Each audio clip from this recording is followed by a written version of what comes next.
What's up, guys? Welcome back to another video. And if you're new here, welcome.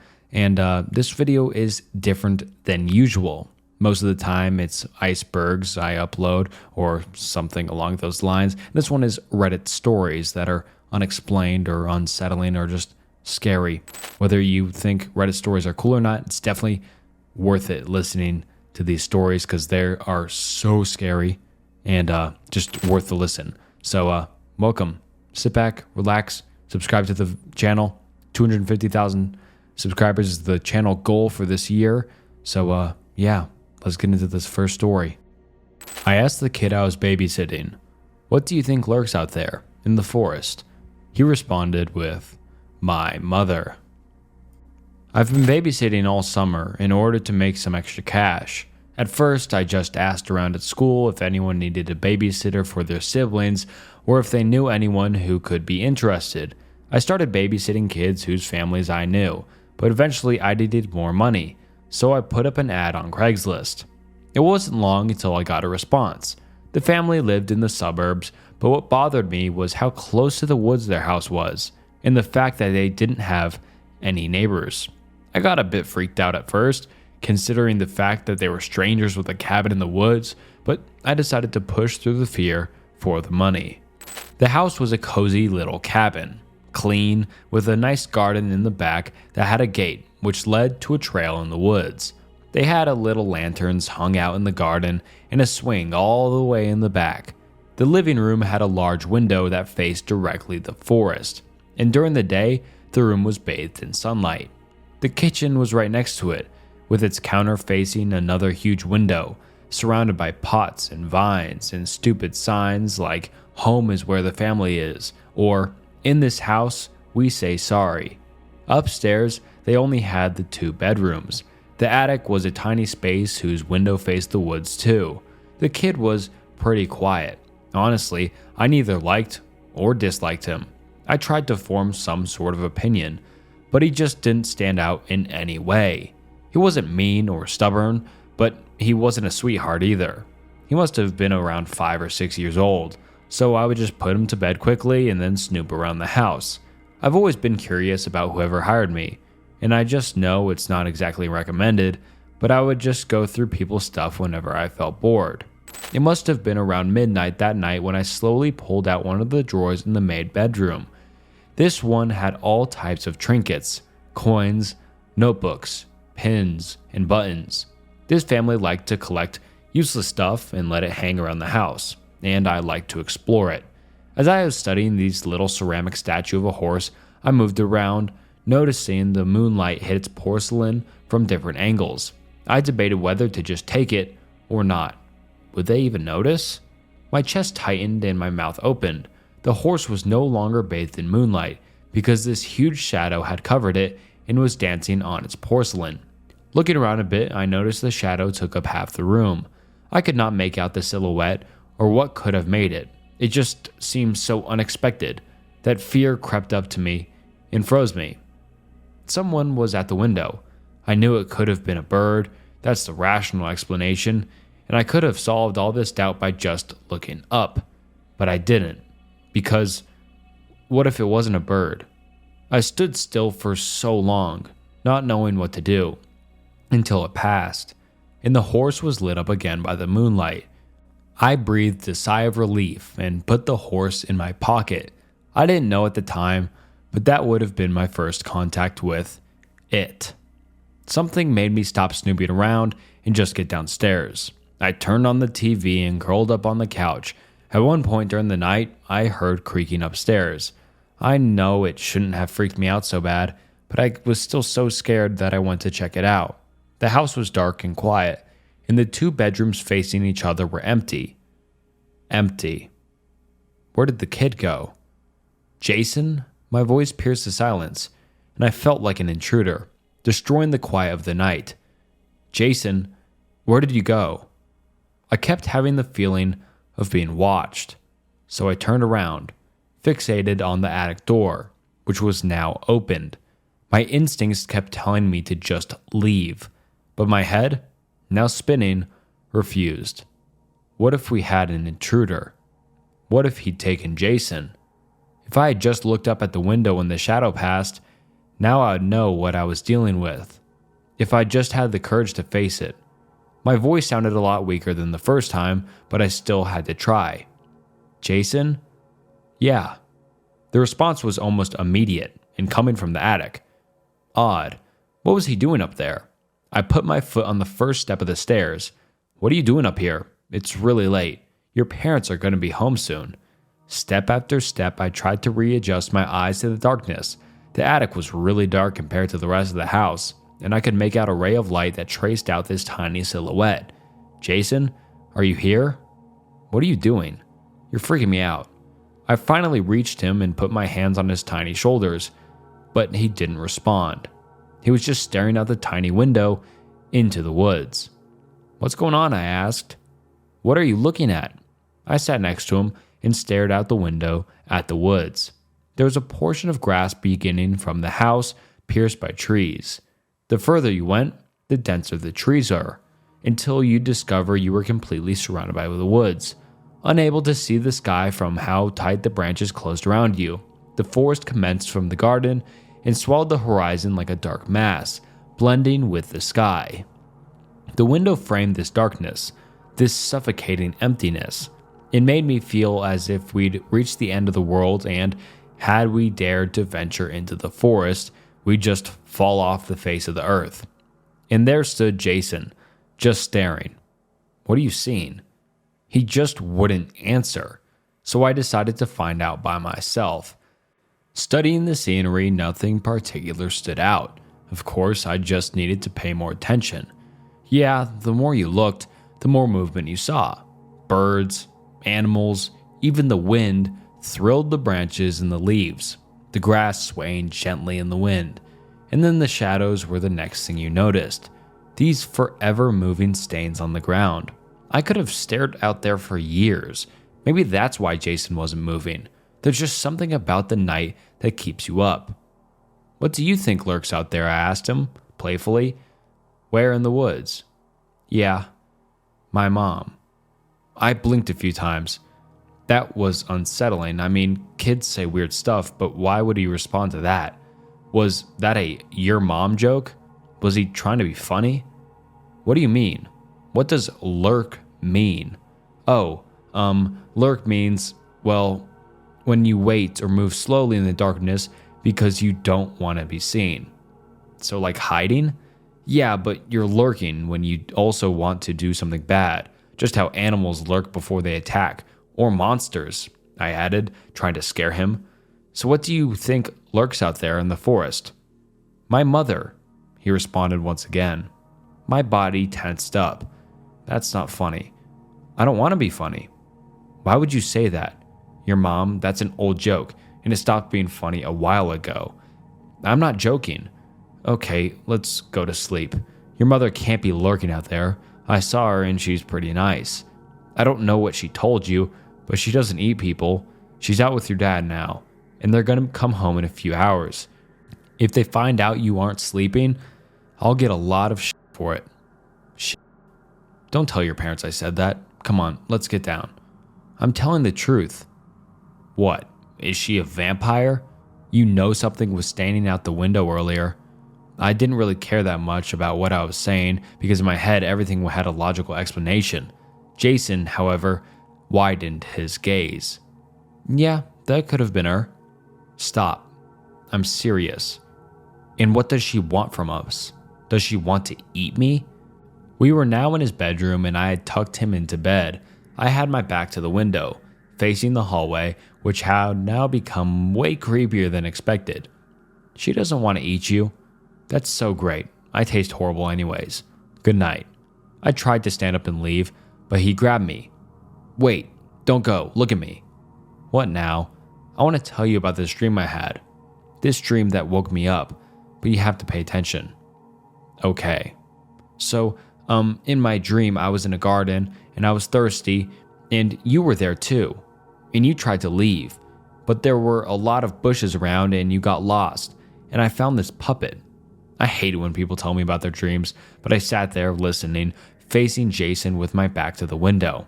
Not because his story was interesting, not because I liked being there, because while he held me there, his eyes kept darting to the window, and I'd seen the shadow cover his face. Because he'd insisted I looked at him, but in reality, he didn't want me to turn around. So I listened until he abruptly finished his story when moonlight reached his face again. "Thank you for the story. It was really interesting."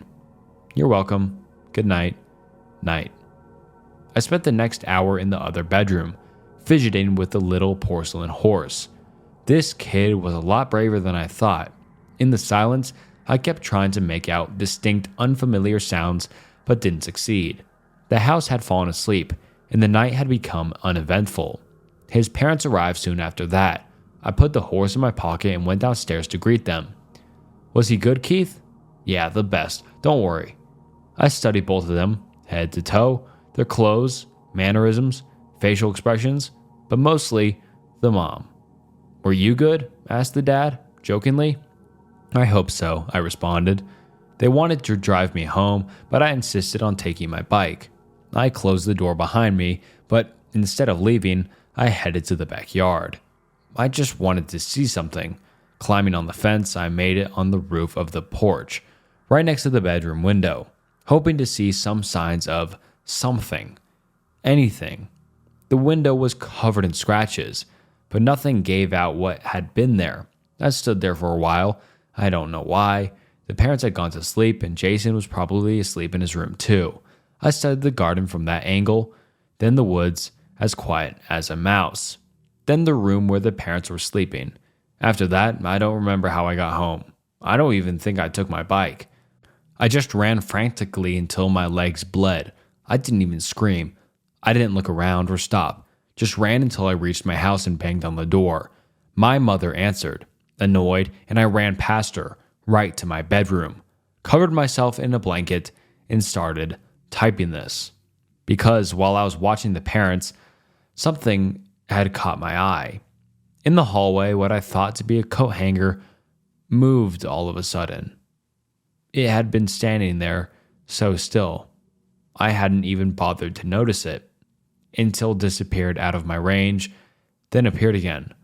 This bony, twisted silhouette dragged itself into the bedroom and stood right next to the mother, who was sleeping. It looked uncanny, like a human who'd starved to death, with wide eyes and arms so long they trailed behind it when it walked out. It just stood there watching the parents, then lifted a bony finger and started counting. I stood there, frozen, watching this horrifying show, forever scarred in my head. It kept counting and counting and counting. I was so scared to move that I would have watched it forever. It wasn't until something else happened that made me break into this exhausting run. It saw me. My wife has been peeking at me from around corners and behind furniture. It's gone from weird to terrifying. My wife, Lynn, and I have been together for 6 years and married for 11 months. Our entire history together has been very normal, and never once have I noticed anything weird behavior or red flags. I can't stress enough how out of character this whole thing is for her.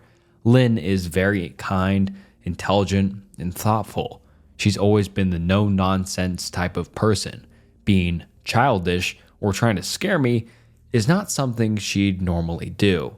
She doesn't even like watching horror movies. When we first started dating, she agreed to watch The Shining with me because she knew how much I loved horror. She was so scared that she didn't even make it through half of the movie before we had to turn it off. She isn't into anything creepy and has never been into pranks. It's just not her cup of tea, and that's fine, but that's what's so strange about this. It's just so unlike her. I should also add that she never had any mental health issues, and as far as I'm aware, it does not run in her family.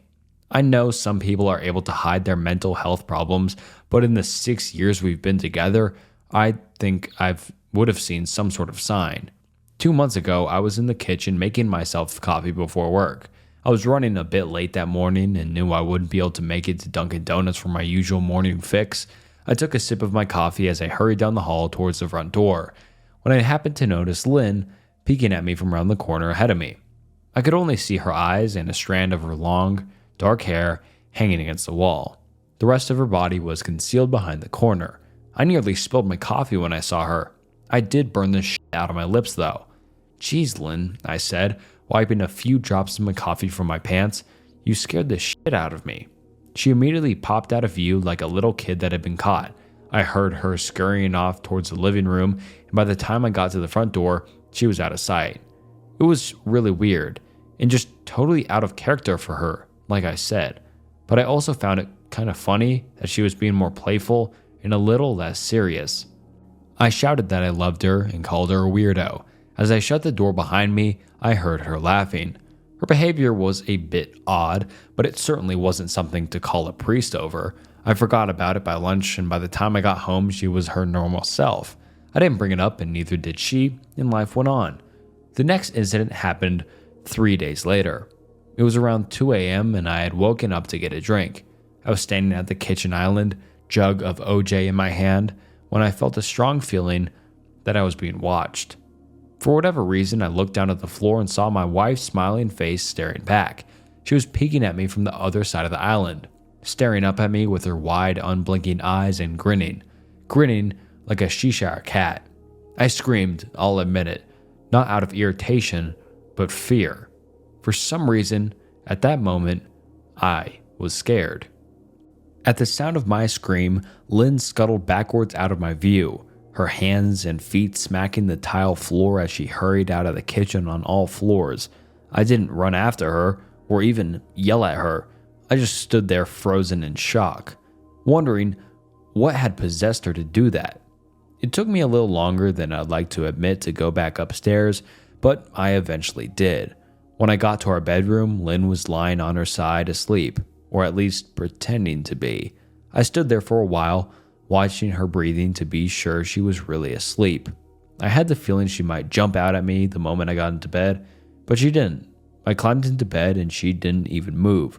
Her breathing was soft and deep, and I was starting to wonder if I'd dreamt the whole thing. The next morning, I waited for her to come down for coffee, and after handing her a mug and kissing her cheek, I decided to ask her about it. "What was that about last night?" I asked, keeping my tone light so I didn't offend or embarrass her. She frowned over her cup of coffee, shaking her head like she had no clue what I was referring to. "You were peeking at me again. From over there," I said, pointing to the spot on the floor by the kitchen island. She followed my gaze, and when she looked back at me, she burst out laughing. She laughed so hard that I couldn't help but join her. "You creep me out sometimes, you know that?" I said. She giggled and set her coffee on the counter and wrapped her arms around my neck. "You creep me out all the time, so I guess we're even," she teased. We said our goodbyes and left for work. As I drove, I kept thinking about how creepy it had been seeing her grinning at me from behind the island like that. The sounds her hands made on the floor as she crawled away. I told myself she was just trying to be silly, just trying to join me in my love of all things horror. It's not like I was afraid of her, but it still didn't sit right with me. I started seeing her peeking at me more and more. Sometimes she'd be peeking out from behind the couch or living room curtains. Once she even managed to get inside her grandmother's old trunk that sits at the foot of our bed. I might not have even known she was there at all had the trunk's old hinges not given her away. She'd had the lid propped up just enough so only half of her face peeked through. She'd been grinning like an excited toddler. It was unnerving. I didn't even know what to say to her. All I could do was stare. When I finally found my voice, I asked her why on earth she was doing this. She didn't answer, but she had slowly closed the lid, shutting herself inside the trunk. I just walked away, feeling disturbed. I didn't understand why she was doing it, but it clearly made her happy. I just hoped she would tire of the game quickly. Lynn didn't peek at me for the next 2 weeks. I started to think she was maybe done with her weird pranks, and I was relieved. We were watching a show on Netflix one night, and I jokingly said that I hadn't seen her peeking at me lately, and that she must have just given up on her spy game. She looked up at me with a small smile and said, "Maybe I've just gotten better at it." I didn't say anything, but I wondered whether or not she was joking. For the next few days, I couldn't stop thinking about what she said. Was she still peeking at me when I wasn't looking, and I just hadn't noticed? And if so, what the hell was she getting out of this? I started to feel paranoid, constantly checking whether she was watching from around the corner or behind a door. I was jumpy whenever I was home and she wasn't in full view of me. I felt stupid and a little crazy. But after a few weeks without another incident, I began to relax a little bit. I stopped checking behind furniture and walls and told myself it was maybe just a bad memory. Then, a few days ago, things got so much worse. Lynn left to go to a friend's, and I lounged on the couch and played a couple games on my laptop. Around 9 p.m., I hopped in the shower, and as I was washing the soap from my hair, I felt that awful feeling that I was being watched. I slowly opened my eyes and almost had a heart attack. Lynn was peeking from behind the shower curtain, her entire head stretched into the shower, leaving just her body outside. Her long, dark hair hung against the curtain, the ends dripping with water. Her mouth hung open in a terrible grin, eyes wide and red, as if she hadn't blinked in a while. I screamed and jumped back against the wall. She didn't move, nor did her smile waver. Her makeup ran down her cheeks in 2 black streaks.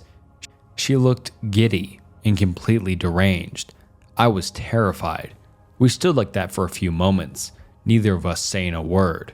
Finally, after what felt like forever, she slowly pulled her head back out of the shower, and I watched her blurry figure through the curtain as she moved backwards towards the bathroom door. A second later, the bathroom door slammed shut, hard enough to rattle the mirror. I screamed again and jumped out of the shower to lock the door. I stayed inside the bathroom for over an hour. Maybe I overreacted to some of you, but joke or not, I wasn't going to put up with this crazy shit anymore. That's what I kept telling myself as I paced in my bathroom, stopping to listen at the door every few minutes. Suddenly, I heard a muffled sound, and I pressed my ear against the bathroom door, straining to listen for any sound. I couldn't hear anything, but I envisioned Lynn standing on the other side of the door, giggling at her joke. I felt a surge of anger. I was beyond pissed at being made to feel scared in my own house and made to hide in the bathroom for an hour. All for what? Some joke? If it was a joke, it was an awful one. What the fuck, Lynn? I snapped.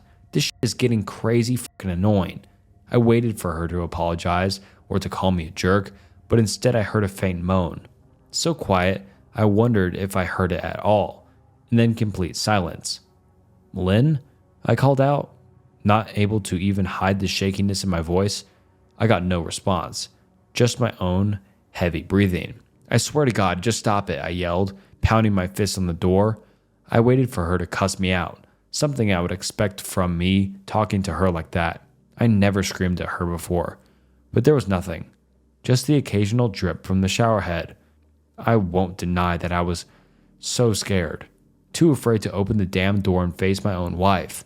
I waited another 30 minutes or so, which felt like a lifetime when you're scared. Finally, I decided I wasn't going to spend the night hiding in my bathroom. So, I got down on my knees and peered under the door. I almost expected to see her face peeking back at me, but thank God it didn't. I could see straight down the hallway to the top of the stairs, but no Lynn. I didn't know if I should be happy about that or not.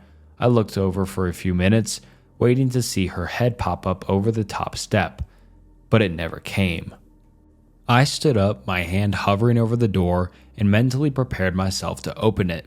I slowly turned the lock with shaky fingers, and was about to yank it open when I heard a sound that still makes me feel nauseous when I think about it. A moan, louder than before, but this time I was able to tell just where it was coming from. I turned my head to the closest door as if in slow motion, and locked eyes with my wife, who's peeking out at me from the slight gap. Her eyes were still wide as ever, and her mouth was hanging open in the most grotesque gaping smile I'd ever seen. I didn't even scream. I was too scared for even that. Her hands were clasped to her chest, body trembling with sheer delight, as if she could barely contain her excitement. A short, raspy moan bubbled up from her throat, deep and raw, sending a shiver down my entire body. Somehow I found the ability to pull the bathroom door open and ran as fast as I could all the way down the steps, snagging my keys and phone from the table in the living room before running outside to my car. I could hear her shrill laughter behind me, but I didn't even hear her getting closer. I didn't bother shutting the front door. I drove away from the house faster than I legally should have, shivering the entire time, either from fear or the cold, maybe a little of both. I hadn't grabbed a coat or even a pair of shoes. I was still in my boxers and my hair was still damp. I drove straight to my brother Chris's house about 40 minutes away, ignoring any and every call and text I got. I didn't check my phone until I was safely parked in my brother's driveway. Lynn had called 4 times and sent a flurry of texts, all wondering where I'd gone and why I left like that. I threw my phone at the dash in a rage, furious at her nonchalant attitude. My brother and his wife were surprised to see me, especially dressed in just a pair of boxers, but told me to stay as long as I needed to. Chris lent me some clothes and asked me what had happened. I told him Lynn and I had a fight, but didn't get into the details. I didn't want him to think I was overreacting, leaving my wife over a prank, even if it was a strange one. I mean, hadn't I encouraged her for years to lighten up instead of being so serious all the time? I had wanted her to relax and loosen up, but this was definitely not what I had in mind. I tried to sleep on their sofa, but my brain wouldn't let me sleep. Every time I closed my eyes, I saw Lynn's face staring at me from inside the closet. Knowing she'd been in there with me the entire time made my skin crawl. She'd never left the bathroom at all. Instead, she slipped inside the closet and slammed the bathroom door shut to fool me. The mere thought of going back home gave me anxiety. I tossed and turned, unable to sleep. Chris ended up giving me a sleeping pill, so I was able to get a little rest. My sleep was filled with terrible dreams, all of Lynn's smiling face. I woke up just as the sun started to rise. My sore body ached from the sofa, and I felt drained. I knew I'd have to call Lynn at some point, but I didn't know what to say to her. I wouldn't be going home unless she gave me her word she wouldn't do any more creepy shit. I just wanted my wife back. Her normal, serious self never looked so good to me. I was contemplating calling her and telling her that when that familiar feeling came over me. I was being watched. I was staring at the ceiling, my heart in my throat. I didn't want to look away, but the longer I ignored the feeling, the worse it got. My eyes drifted away from the ceiling almost on their own. Her face was pressed up against the window beside the couch, staring down at me with that same gaping smile. Drool dribbled down her lips, leaving 2 long streaks down the glass. I didn't know how long she'd been there, but something told me she'd been there quite a while. Possibly all night long. I didn't bother screaming, though I was afraid anger trumped any fear at that moment. I jumped from my couch and pounded my palm against the glass. "Lynn, are you crazy? What the hell's wrong with you? Just go home," I shouted. "Now." She didn't move, and her ghastly expression never changed. If anything, her smile only grew, as if she had never been more elated. I could hear Chris and his wife moving around upstairs, as if Lynn could hear them from her place outside. Her head twitched slightly in their direction, and she began to close her mouth slowly. Chris called my name from upstairs, obviously concerned. I turned to him and his wife Rebecca hurrying down the steps. When I turned back to the window, Lynn was gone. The only sign she'd been there at all was the 2 streaks of drool still dripping down the glass. I tried explaining to Chris and Rebecca about waking up to see Lynn watching me through their window. They were skeptical. Who wouldn't be? Chris and I went outside to the spot in front of the window, but there were no footprints in the dirt, just a slight indent. Animal, probably, Chris guessed, and I didn't argue. He and Rebecca assumed I dreamt the entire episode, but they didn't understand, and I was too tired to explain it to them. I called out of work that day and turned my cell off. I didn't want to face Lynn. Just talking to her was too much for me at that point. I really started to believe something was irreversibly wrong with her. that no matter what promises she made, we'd never be the same again. The thought saddened me to my core. I cried most of the morning. By noon, I figured I was ready to confront her, give her one last chance to explain herself. I could at least give her that. After 6 years, I told myself. I turned my phone on and saw the dozens of texts she'd sent, all from a seemingly concerned wife, such as, "Can we talk? I love you. Please call me. I'm really worried. Can you answer? Just come home." And more of the same, all texts telling me she loved me and she wanted me home, how worried she was. Not a damn one addressing the crazy shit she pulled on me. Like she hadn't just been acting like a character from a Stephen King book. Even her texts were different. She normally texted novels just to tell me to pick up a loaf of bread. You'd think she'd have more to say to me after her bizarre shenanigans. I know it probably seems childish to some of you who are miles away from the situation, but if you saw the way Lynn had looked at me, how she scampered away on all fours like some wild animal, grinning at me from inside the closet like a lunatic, then I think you'd find my reaction was warranted. I ended up staying with Chris and Rebecca for another night. I didn't wake up yesterday until afternoon, and thankfully, I didn't see Lynn's face watching me through the window. I didn't want to pry because it's not my place. But is this fight something that can be mended? Rebecca asked. She'd made us both a sandwich for lunch, and I knew she wanted to breach the subject without seeming to be nosy. I don't know, She's like a different person, I said, choosing my words carefully. I still wasn't ready for her or Chris to know the full extent of the batshit craziness I had been dealing with. People change, Ben, but she's still the same woman you married. Maybe you both just need to talk through your issues. Whatever's going on, I'm sure it can be fixed, she said, ever the peacemaker. I think it's beyond that now. I don't think talking would help. I just don't trust her, I said. The words stung in my heart. I missed and loved my wife. But how could I live with something like that? Living in constant fear didn't sound too appealing. Lynn loves you. She has to be absolutely crushed, she said. I don't know about that, I said. Well, she certainly seemed like it to me. I've never seen her so upset. Very much unlike the Lynn I know, Rebecca said, shaking her head sadly. It took a full minute for her words to really sink in, and when they did, I felt dread warming its way through my skin. Wait, what do you mean? You saw her? You saw Lynn? I asked, my mouth suddenly dry. Rebecca nodded casually, as if that fact wasn't nightmare fuel. Maybe for her it wasn't. She stopped by this morning just after Chris left for work, she said, cleaning the plates from the table. I didn't see her car, though.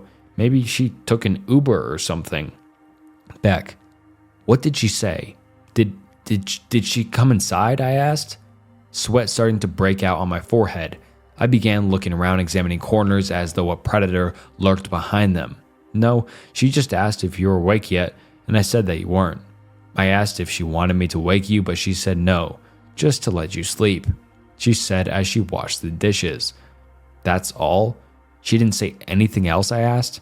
No, she looked awful though, like she hadn't slept in days. I really think you should call her. I got up from the table and thanked Rebecca for lunch. I felt a little bit better at the knowledge that at least she hadn't come inside. Still, I needed to double check that the doors were locked. I sat for a while trying to figure out what to do next. I didn't want to go home, but I felt that I owed it to Lynn to help her if I could. Hadn't I sworn an oath to love and honor her through sickness and in health? Clearly, she was very sick. If she was sick, which I truly believe she was, I had to try and get her the help she needed. But I didn't even know where to start. I didn't want to call the police, and besides, what the hell was I going to tell them? That my wife was peeking at me? That she was just being creepy? As bizarre as she'd been, she still hadn't committed any crime. Not yet, anyway. The police would have probably said that I was overreacting, but this wasn't just some prank. It felt wrong.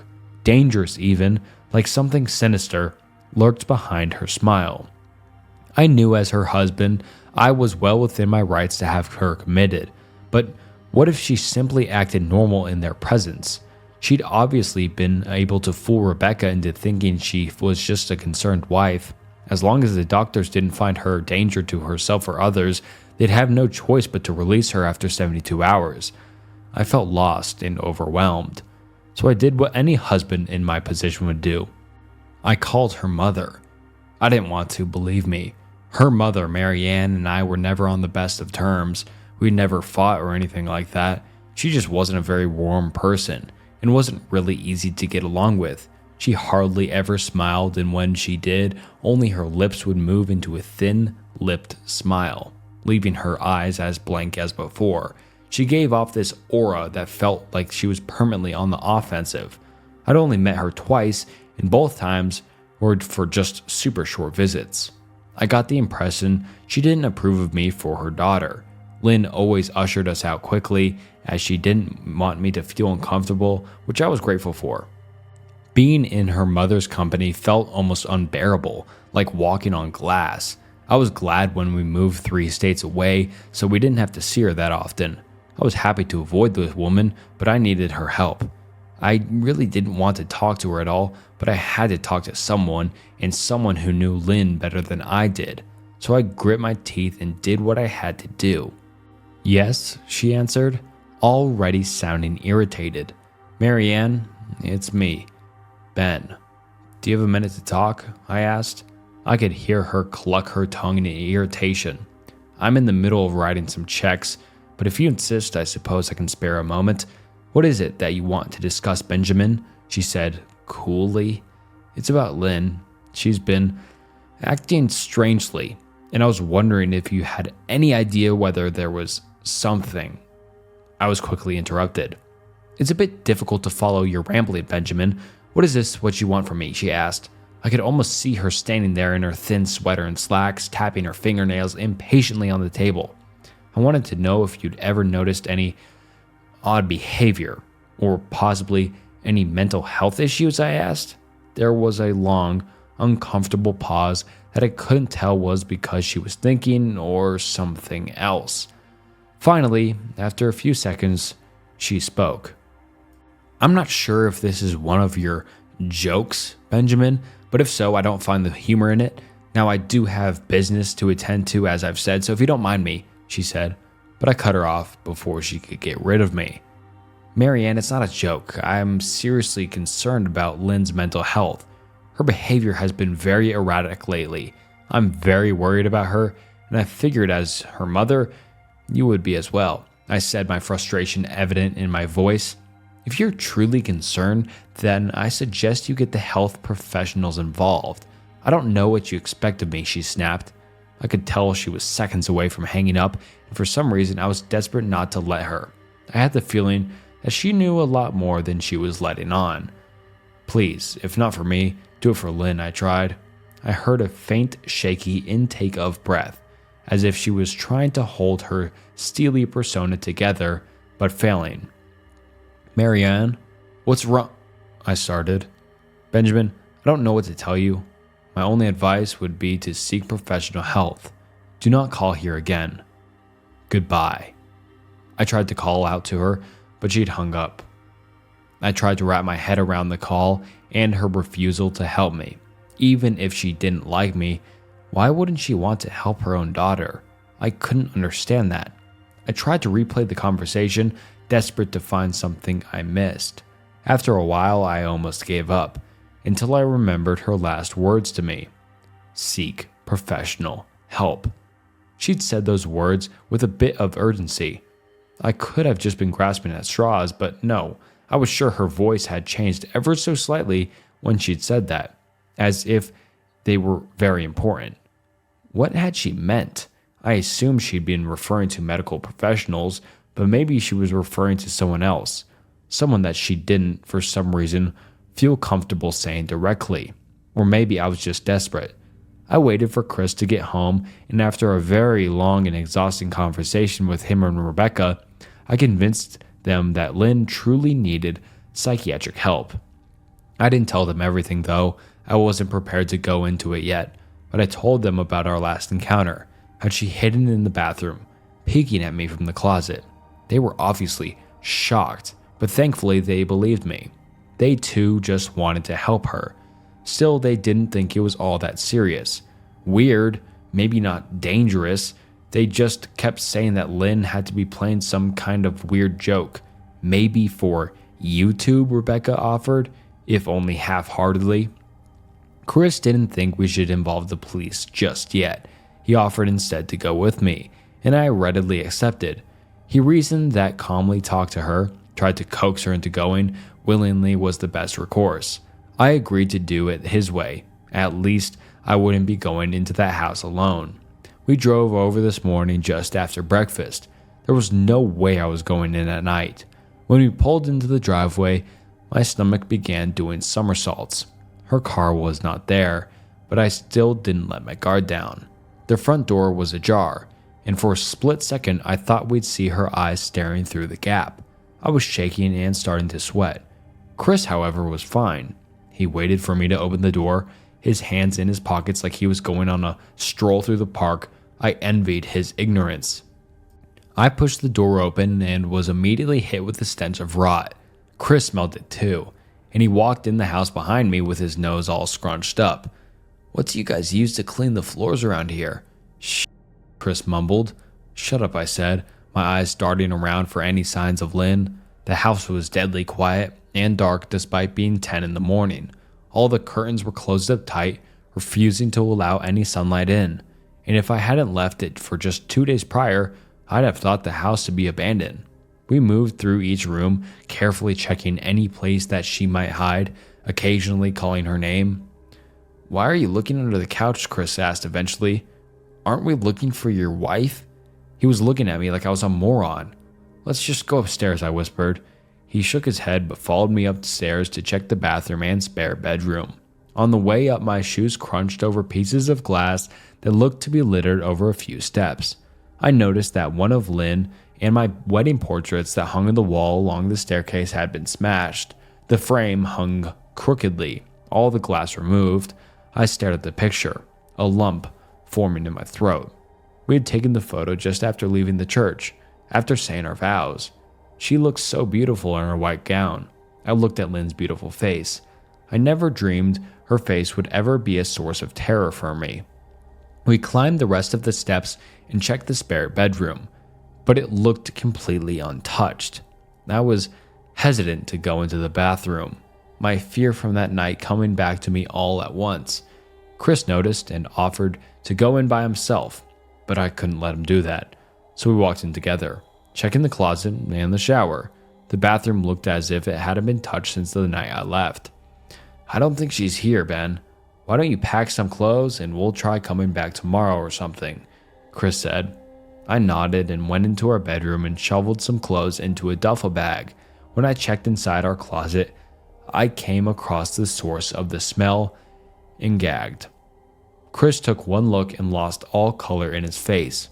He had to go stand by the stairs to get away from the sight and the smell. I gazed down in shock at what lay inside my bedroom closet. Soaking into the rug were at least a dozen eyeballs, all carefully laid out in pairs. Some were as large as quarters, while others were as tiny as marbles. I stared down at the eyes she'd collected from small animals and I wondered how she'd gotten them, and I shuddered at the thought. "Man, I thought I had it bad with Becca's shoe addiction, but your wife's in here collecting eyeballs," Chris said, gagging. "Ben, I think we should go," he called from the hall. "I'm getting nauseous." "All right." I grabbed my duffel and shut the closet door on my new nightmare. I stepped out into the hall and took a deep breath of air. I could taste the rot on my tongue and I couldn't help but gag again. "Who the lines up eyeballs in their closet like that?" Chris mumbled. "I tried to tell you she needed help," I said. "She doesn't need help, Ben. She needs a exorcist," he said. "You coming or what? I can't stand the smell any..." His words died in his throat, and his eyes grew wide with fear. I didn't ask him why, I could feel it. Someone was watching me, and I didn't think it was the eyes in the closet. I turned around, my eyes slowly scanning the bedroom. "Chris," I whispered, as I finally saw what we'd missed. Under the bed, curled on her side, watching us with the excitement of a kid on Christmas morning, was my wife. She held her hands together just under her chin, and they were shaking eagerly. Now that she knew she'd been found, I could hear the quiet noises she was making, a sort of hiccuping sound in her throat, as if the excitement was just too much for her. It was unnerving to say the least. Wide eyes and the huge smile.